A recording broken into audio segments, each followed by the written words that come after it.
Assalamualaikum warahmatullahi wabarakatuh. Berjumpa kembali dengan saya, Arifah Fibri Andriani. Masih dalam pembahasan bonds payable. Pada sesi sebelumnya, kita sudah membahas penerbitan bond pada nilai nominal atau nilai parnya.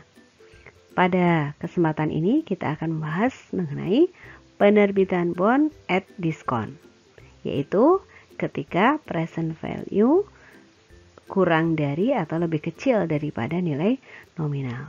Kapan terjadi? Ketika kontrak rate lebih kecil daripada effective rate. Selanjutnya, penerbitan bond at discount.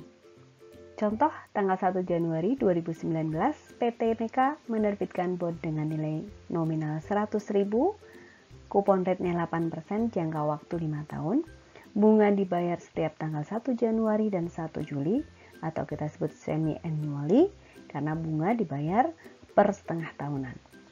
Dan diketahui pada tanggal penerbitan, tingkat effective rate-nya adalah 10%. Bisa kita lihat di sini, kupon rate-nya 8%, effective rate-nya adalah 10%.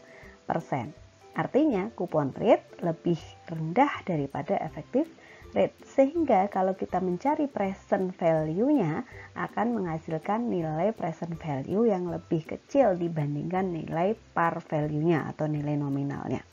Nah, sehingga ini kita sebut sebagai at discount. Nah, bukti perhitungannya adalah sebagai berikut. Ya, present value of principal adalah 100.000 dikalikan 0,61391. Itu kita ngambil data dari tabel bunga present value atas single sum yang N-nya, di mana N-nya 10.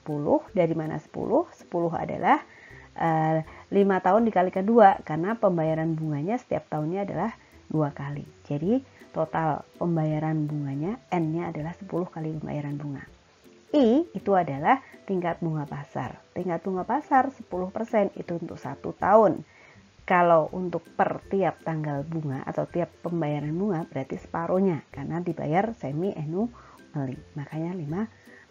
Ini akan menghasilkan nilai present value dari 100.000, di mana N-nya 10, I-nya 5%, itu adalah setara dengan 61.391. Ya. Kemudian present value atas interest. Interestnya adalah 4% kali 100.000, ketemunya adalah 4.000. 4% dari mana? Dari kupon rate yang dibagi 2. Karena 8% itu untuk 1 tahun, maka setiap setengah tahun kita hanya bayar 4%. Dikalikan tabel present value annuity yang dimana N-nya adalah 10, I-nya adalah 5%. Akan menghasilkan nilai 30.887. Sehingga total present value bond-nya adalah sebesar 92.278. Ini membuktikan bahwa present value lebih rendah daripada nilai nominalnya.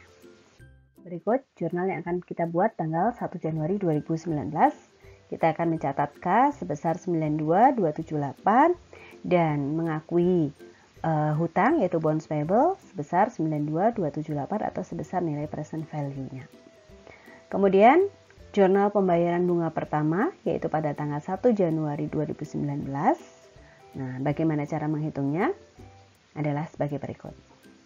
Buat yang namanya worksheet bantuan yaitu tabel bunga, ya, tabel amortisasi, ya. Di sini kita lihat, kita masukkan dulu angka tanggal 1 Januari 2019. Angka carrying amount atau nilai buku dari bondnya adalah 92.278, yaitu sebesar yang kita terima tadi. Kemudian untuk tanggal 1 Juli 2019 kita akan bayar bunga tahunan, yaitu setengah tahunan maksudnya, yaitu sebesar 4.000. Kemudian kita akan mengakui interest expense. Interest expense dari mana? Dari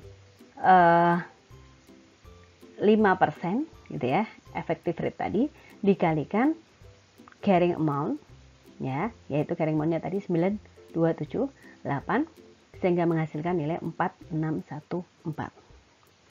Interest expense yang kita akui berbeda dengan cash paid atau bunga yang kita bayarkan, sehingga perbedaan inilah yang akan kita sebut sebagai amortisasi. Nah, amortisasi atas diskon akan menambah nilai buku di akhir periode. Ya, sehingga di sini carrying amount-nya yang tadinya adalah 92278 ditambah 614 sehingga carrying amount di di tanggal 1 Juli 2019 adalah 92892. Maka ini akan kita jadikan dasar untuk membuat jurnal pembayaran bunga. Yaitu jika kita bayar bunga, maka kita akan mengakui ya interest expense sebesar 4614, kemudian kasnya 4000, selisihnya kita akan akui menambah nilai bonds payable. Kenapa menambah nilai bonds payable? Karena harusnya kita mengakui expense-nya 4614, tapi kita hanya bayar 4000, sehingga sisanya akan menambah hutang kita. Maka bonds payable kita bertambah. Oke. Ya. Nah, bagaimana di akhir periode? Ya, karena kebetulan laporan keuangannya per 31 Desember, padahal kita terakhir bayar bunga adalah 1 Juli 2019. Nah, maka perlu jurnal penyesuaian di 31 Desember 2019. Jurnal penyesuaiannya kita lihat, kita teruskan tabel amortisasinya. Tadi kita sudah sampai ke tanggal 1 Juli 2019. Di sana kita punya carrying amount-nya tadi adalah 92892. Ya, ini yang akan dijadikan dasar untuk menghitung interest expense tanggal 31 Desember 2019.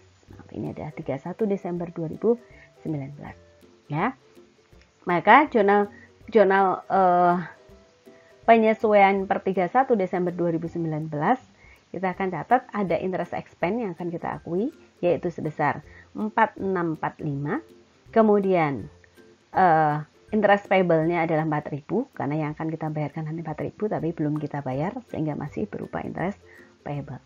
Selisihnya tetap kita akan akui sebagai amortisasi, ya, akan menambah nilai bonds payable. Ketika nanti di tanggal pembayaran bunga per 1 Januari 2020, ya berarti tinggal membalik interest payable-nya dibayarkan dengan kas. Nah, selanjutnya, jadi apa saja pencatatan yang harus dilakukan oleh perusahaan ketika bond diterbitkan pada tanggal diskon. Yang pertama adalah saat terbit, yaitu kita akan mencatat cash pada bonds payable sebesar nilai present value-nya. Kemudian yang kedua adalah pada tanggal pembayaran bunga pertama, dalam hal ini adalah tanggal 1 Juli 2019, interest expense ya sebesar 4.614, kemudian cash-nya 4.000, sehingga selisihnya adalah kita akan tambahkan menjadi nilai bonds payable yaitu 614. Kemudian jurnal penyesuaian akhir periode ya, interest expense, cash, interest expense, interest payable dan bonds payable. Karena kebetulan tanggal pembayaran tidak sama dengan akhir periode. Nah, baru pada saat dibayar maka interest payable-nya kita debit dan kreditnya adalah cash. Di sini bisa kita lihat tabel amortisasi yang kita buat secara lengkap. Ya, di sini kalau kita buat secara lengkap sampai dengan tanggal jatuh tempo, yaitu tanggal 1 Januari 2024, di sini terlihat bahwa carrying amount bond-nya akan mencapai nilai 100.000, yaitu sama dengan nilai face value-nya. Maka seringkali disebut face value bond itu sama dengan maturity value. Nah, inilah yang harus nanti dilunasi pada tanggal jatuh tempo. Demikian pertemuan kita hari ini. Semoga memberikan manfaat. Sampai bertemu kembali di sesi berikutnya. Assalamualaikum.